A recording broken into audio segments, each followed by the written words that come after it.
আসসালামু আলাইকুম বন্ধুরা, আমার চ্যানেলে আপনাদের সকলকে স্বাগতম। আশা করি আপনারা সকলেই অনেক ভালো আছেন। আজকে আমি রান্না করেছি ফুলকপি, সিম ও আলু ভাজি। আশা করি এই রেসিপিটা আপনাদের সকলেরই ভালো লাগবে। সবাইকে শুভেচ্ছা জানিয়ে শুরু করছি আমার আজকের এই রেসিপি। এখানে আমি দুইটা ফুলকপি ও আলু এভাবে কেটে নিয়েছি বড় করে। এরপর এর মধ্যে দিয়ে দিচ্ছি লবণ, দিয়ে দিচ্ছি হলুদের গুঁড়ো ও দিয়ে দিচ্ছি একটা বড় সাইজের পেঁয়াজ কুচি ও কাঁচামরিচটাকে আমি এভাবে মাছ বরাবর ছিঁড়ে নিয়েছি। দিয়ে দিচ্ছি সরিষার তেল। এখন আমি ভালোভাবে মাখিয়ে নেব। আমি যেই পাত্রে রান্না করব সেই পাত্রেই আমি সবগুলো মাখিয়ে নিচ্ছি।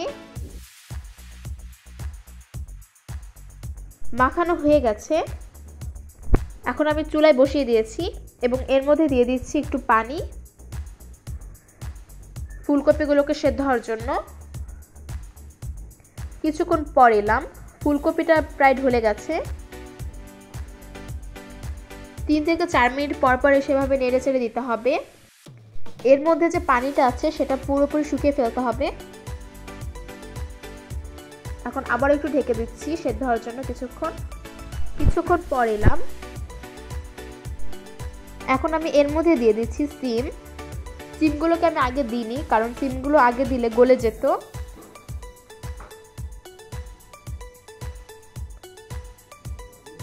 এখন ভালোভাবে নেড়ে চেড়ে আবারও ঢেকে দিতে হবে পানি শুকিয়ে যাওয়া পর্যন্ত। আবারও কিছুক্ষণ পর এলাম।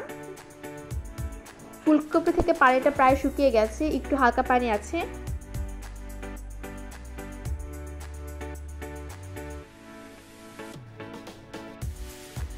ফুলকপিটাকে একটু নেড়ে চেড়ে দিতে হবে বারবার। ফুলকপিটা সেদ্ধ হয়ে গেছে, এখন নামিয়ে নেব। এখন একটা কড়াইতে দিয়ে দিচ্ছি সাদা তেল। এর মধ্যে দিয়ে দিচ্ছি আস্ত জিরা। এখন 1 মিনিটের মতো আস্ত জিরাটা ভেজে নেব।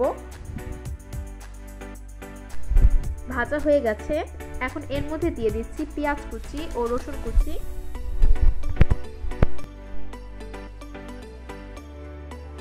একটু হালকা ভেজে নেব। এর মধ্যে কাঁচামরিচ দেব না, কারণ আগে আমি ফুলকপিতে কাঁচামরিচটা দিয়েছিলাম।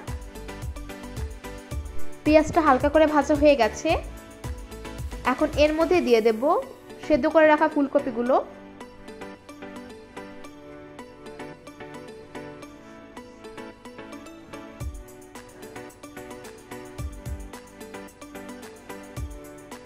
ফুলকপিগুলো দিয়ে এখন নেড়ে চেড়ে নিতে হবে। ফুলকপিটাকে একদম ভাজা ভাজা করে ফেলতে হবে। বারবার নাড়তে হবে ফুলকপিটাকে।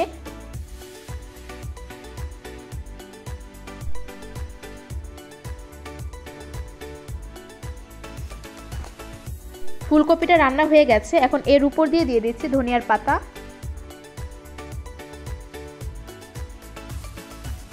এখন নেড়ে চেড়ে আরো 1 মিনিটের মতো রান্না করে নেব।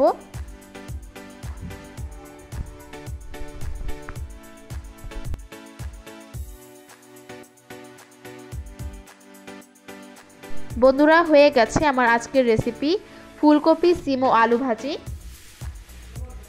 বন্ধুরা, আমার ভিডিওটা যদি আপনাদের ভালো লাগে তাহলে লাইক, কমেন্ট, শেয়ার করতে ভুলবেন না এবং এরকম আরও রান্নার ভিডিও পেতে আমার চ্যানেলটা সাবস্ক্রাইব করে আমার পাশে থাকবেন। সবাইকে ধন্যবাদ।